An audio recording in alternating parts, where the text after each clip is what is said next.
সোমবার দুপুরে রাজধানীর উত্তরার আকাশে হঠাৎ দেখা গেল আগুনের কুণ্ডলী। মাইলস্টোন স্কুল অ্যান্ড কলেজের উপর বিধ্বস্ত হয়েছে বাংলাদেশ বিমান বাহিনীর একটি প্রশিক্ষণ বিমান। দুর্ঘটনায় মুহূর্তের মধ্যে স্কুল চত্বরে পাইলট সহ ১৯ জনের মৃত্যু ঘটে, আর আহত ১৫০ শতাধিক। এই দুর্ঘটনা নতুন করে মনে করিয়ে দিল, আকাশপথে দুর্ঘটনা ঘটলে এক মুহূর্তে নিভে যেতে পারে অনেকগুলো জীবনের প্রদীপ।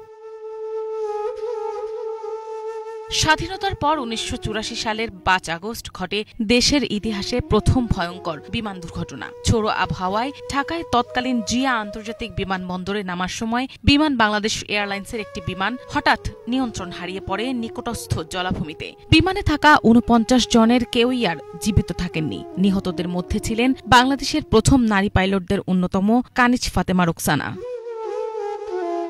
২০১৬ সালের মার্চ ট্যুর এভিয়েশনের একটি কার্গোবাহী বিমান, যেটি কক্সবাজার থেকে যশোর যাচ্ছিল, ওড়ার কিছুক্ষণের মধ্যেই যান্ত্রিক ত্রুটিতে বঙ্গোপসাগরে বিধ্বস্ত হয়। এতে উড়োজাহাজটিতে থাকা ৪ জন ক্রুর মধ্যে ৩ জনই মারা যান, অপর একজন মারাত্মক আহত হন। এরপর ২০১৮ সালটি বাংলাদেশ তথা বিশ্বের এভিয়েশন ইতিহাসে এক ভয়াবহ বছর হিসেবে চিহ্নিত হয়ে থাকবে।